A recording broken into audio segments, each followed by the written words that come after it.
Hi guys, welcome to Windsome Cottage Garden. My name is Hannah and I'm so glad that you decided to join me today. I thought we would pop in here with a really quick video where we're getting some plant hoard plants in the ground. We have been chipping away at plant hoard plants the last month. I have mentioned this in a couple videos, but I have quite a few plants that I have been taking care of as part of my plant hoard, mostly because last year I moved and I brought a ton of plants with me. In the summer, when I intended to get a lot of them in the ground, I injured myself and wasn't able to physically do some of the gardening work I had planned to. And now I have gotten the all clear and it has been go, go, go before winter comes. We've mostly been working in the home garden, but as you can tell, we are at the cottage once more. And in our last video, we did some plants near our vegetable garden. I have a few more plants in our plant hoard that I'd really like to get in the ground before winter. Most of them are ground covers. So I thought I would take you along as we get these in the ground. I think it's just going to be a quick video, but these will make a lasting impact. One of the things we've made it a priority the last few years to do is amp up our ground cover game. We have a large garden here and it takes so much mulch. The more ground covers we can add, the less mulch we will eventually need. So we've been amping up our ground cover game, and most of what we do today is going to be adding to that in a couple different areas around the yard. Here are some creeping phlox that we're going to be doing, and I also have this peony. My parents have a verifiable peony collection, but I don't believe they have any of these in their yard, and they are one of the best smelling peonies I've ever had.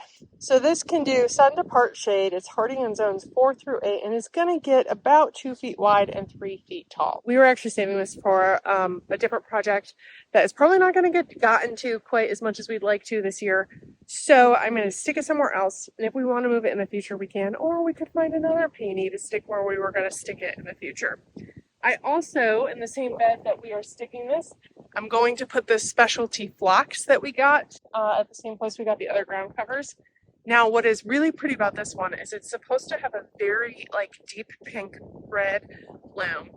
And my mom's favorite color is red, so when we see things like that where it's a little bit unusual, we try to pick them up so we can work them into the yard. This is a red wings phlox, and it will get 4 to 6 inches tall, 12 inches wide, and is hardy in zones 3 through 8. So both of these things are going into the bed that we used to have our Bridal Veil spirea in, and this year have used for dahlias.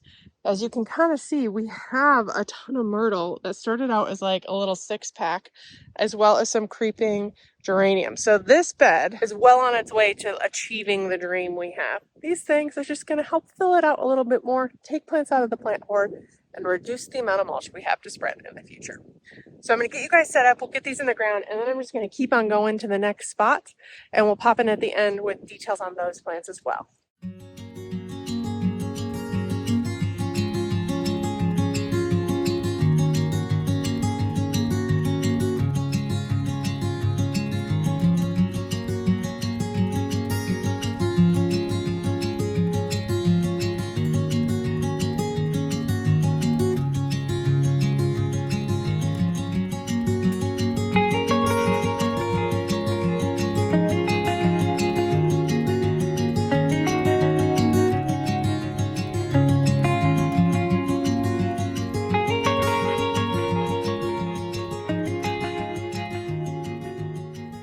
Okay, the wind is picking up. I apologize for the audio, but I wanted to give you some details on the things we got planted. In this bed, which is the dahlia bed, they used to have blueberries in it. We've since moved them out. We got some boogie woogie sedum as well as some phlox planted. You can see I planted the boogie woogie sedum. There's actually 4, so there's 1, 2, 3, and there's a 4th right there.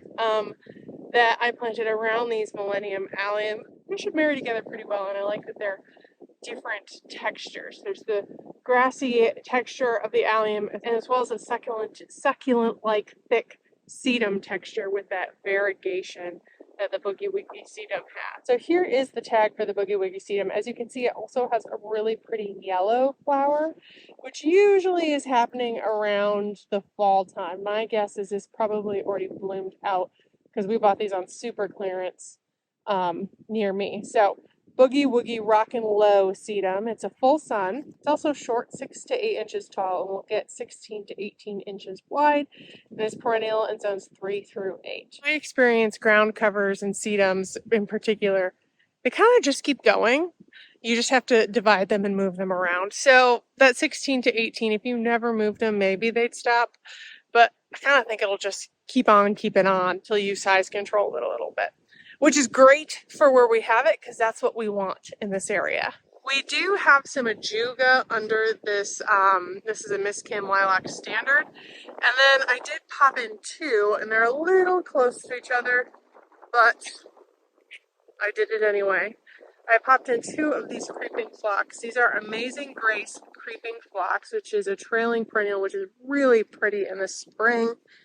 And they will get 6 inches high and about 18 inches wide, and are non-hardy in zones 1 through 2. So super hardy, which is good because right here is not too far from the water, which gets a blast of wind in the winter.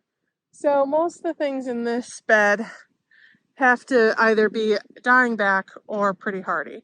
And these will probably mostly die back, but I think they should like that. We have them in beds everywhere, and we actually planted a third one over here. This is a bed we have spent so much time in the last several years. We've greatly expanded it, and it has my favorite hydrangea that I'm going to take some cuttings of next spring, and we added a phlox in here as well as some pewter.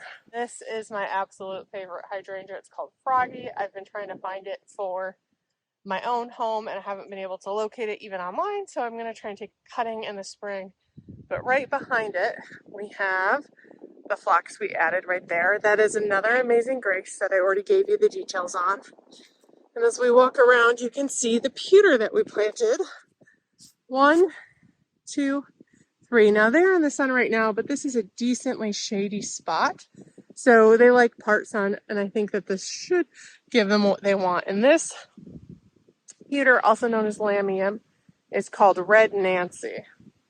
And look at those pretty reddish colored blooms. Now what's interesting is one of these has blooms on them right now and they're white, so I'm hoping it didn't revert or was mislabeled, but time will tell. Even if they're white blooms, I think it'd be a really pretty light texture in here if nothing else.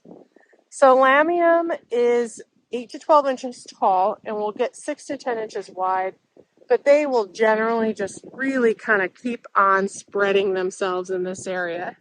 They're also hardy in zones 3 through 8.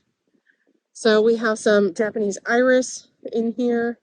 We have dahlias that we planted, which will get pulled. And I think that that will bring a really pretty bright spot that's kind of needed in this area. Okay, I apologize because I'm sure the audio is not that great because the wind has just picked up. But you know what? It is about 65 degrees, and I will take that in late October, especially this far north. I really appreciate you joining me today. If you like this video, hit that thumbs up button and subscribe. Make sure to share this with your friends.